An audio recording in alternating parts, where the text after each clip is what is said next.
What's up, guys? It's day 3, and today I'm covering how we launch new $20 million a year brands. As someone who is on a team that's done $100 million, we're behind some of the biggest brands, and all I'm doing is sharing what we're currently doing to consistently hit $100 million ARR, and all with the purpose of talent, networking, opportunities. You know the drill. It is almost midnight, so I'm hoping to get this in before the cutoff. But this is kind of a weird analogy, but we kind of take like a scatter shot, double down approach. So this is like a little quick analogy that I make. It's like, this is where we want to be with our brand, and this is like the total things we could do as a company, and all the little dots are like little brands that we could run, right? But we're looking for a very specific type of brand. And so that brand needs to be able to hit $20 million a year. It needs to have an ROI-driven outcome. It needs to be either a career op, a biz op, or a scale op. If you don't know what that is, basically career op is how to get a job. Biz op is how to start a business. Scale op is how to scale your business. So one of those 3 niches. And so basically what we do is we take all the things, we throw them up on the whiteboard, we kind of scattershot it, and then we say, all right, cool. I think that, this one right here and this idea right here and this idea right here are probably the best. So then what we do is we take those ideas and we query them into our database of 20,000 different courses, like our library of courses. And basically what we're looking for is a gap on the bookshelf, right? Like, let's say there wasn't books here, and we're looking for this gap essentially of, all right, let's say no one's taught, how to start an AI automation business. I know it's super saturated. Just bear with me on it. But we're looking for the gap. It's like, all right, cool. What if one of us up here said, AI-enabled business? Well, maybe there is something adjacent to that on the shelf right here and right here. But if we can find a gap to exploit, there we go.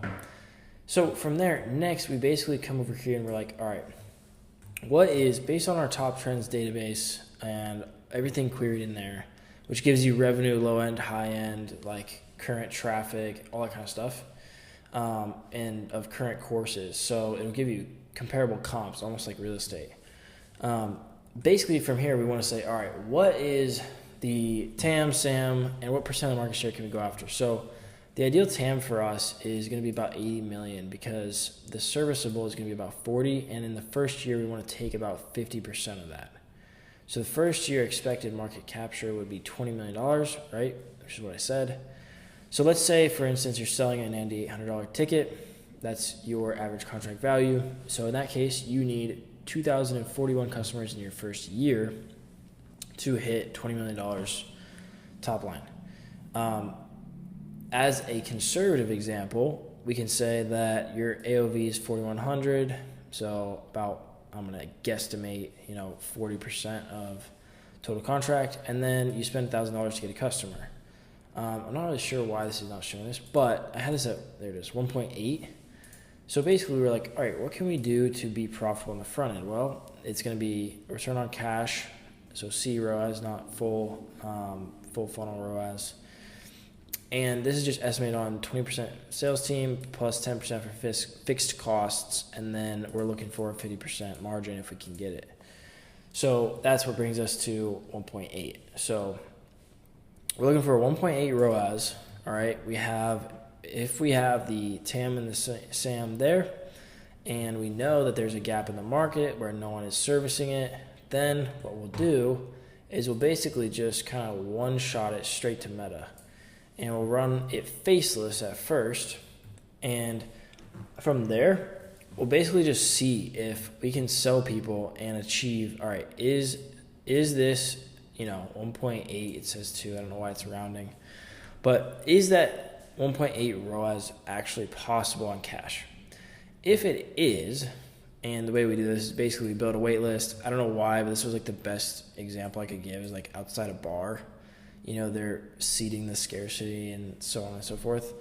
So this is a good example to show like kind of how we would run the ad, is just straight to wait list. If you can't do like full funnel, like straight through, this is Nick's opinion and my opinion too. Like no emails, no follow up, no automations, like not even book a call. So it's like, let's say this is landing page.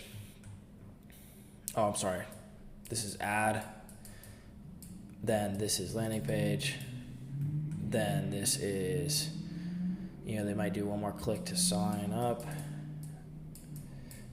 And then basically it's like confirmation that they got signed up. And then, we would call them and just see if we can get like a deposit.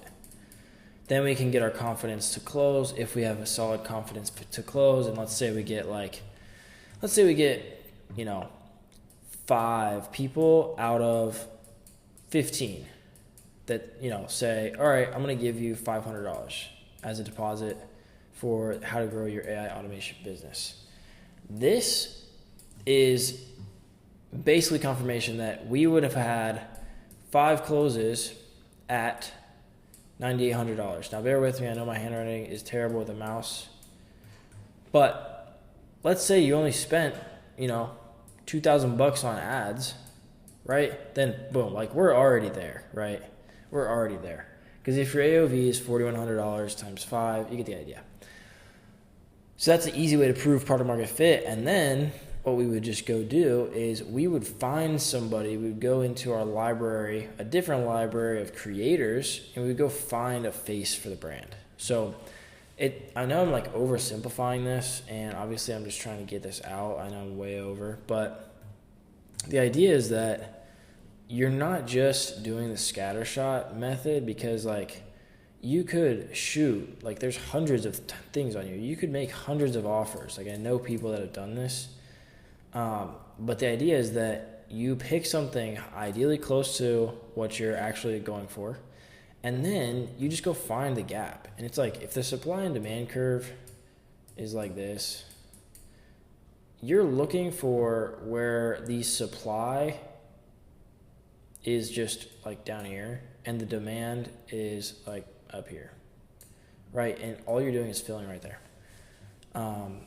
Ideally, you can find that. Sometimes they're going to be way closer and it's going to be very skinny, right? Especially if you're doing a scale op, because the TAM and the SAM are much smaller because there's less people that are running businesses, and so therefore it's a smaller market as of a whole. But basically that is our go-to-market strategy in a broad sense. Now, the important thing to note though is that you could do it the other way, and you could go find someone who's already an expert and say, hey, we're going to build something around the following that you already have.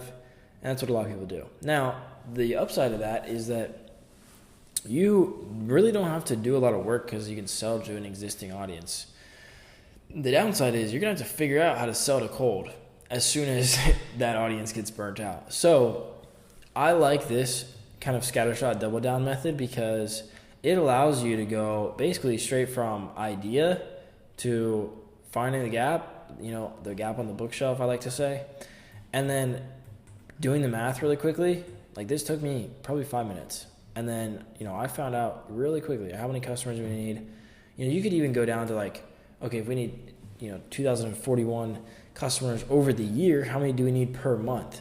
It's probably going to be, I don't know what the math is on that, maybe like 200 to 300 per month or whatever. So like you can do that, right?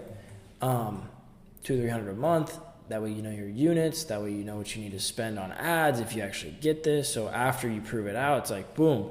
All right, we know we need to get 200 units. We know our CAC is maybe, what did I say it was? 1,200? Yeah, so now, 1,000? I covered it up, I think. 1,000. So then it's like 200 units times 1,000. Okay, well, now we know what we need to spend on ads. What do we need to budget? How do we build up to it? Because throughout the year, like this is going to be the beginning of the year, right? It's like maybe you're starting with a $100K budget, and then you're just going to have to recycle everything back in, until you're at your spending level, right, to hit that CAC. or CPA, I guess. CAC is including the sales cost. So however you calculate it, the point is you can just do the math, right? And then once you go and you spend a little bit on Meta, like you just test with like 10 grand or something, then you can actually realize, okay, like this is not going to work at all, right? Like there's a little thing in the bookshelf, it's actually full of books, right? Or you can go the other route and try to basically just hit it hard with, okay, sweet, this guy, this creator, whoever it is, this expert has a ton of momentum. Let's just run with it. And, you might get here, but you also might get this guy out here. So the idea is that with the scatter shot double down method, that you prove it out market research wise, then you do the math, then you go to Meta and you actually you put your own money behind it, and then you actually sell spots. So you get deposits so you can get confidence to close.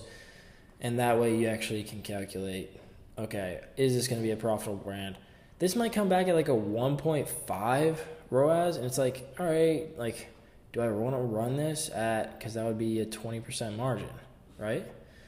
So it's like, probably not, right? You can probably find something. It's not the worst thing in the world, but you can probably find something that runs at a higher margin. So I know it's kind of a lot for day 3. I wanted to get this out, though, because I'm not a loser, and I'm not quitting.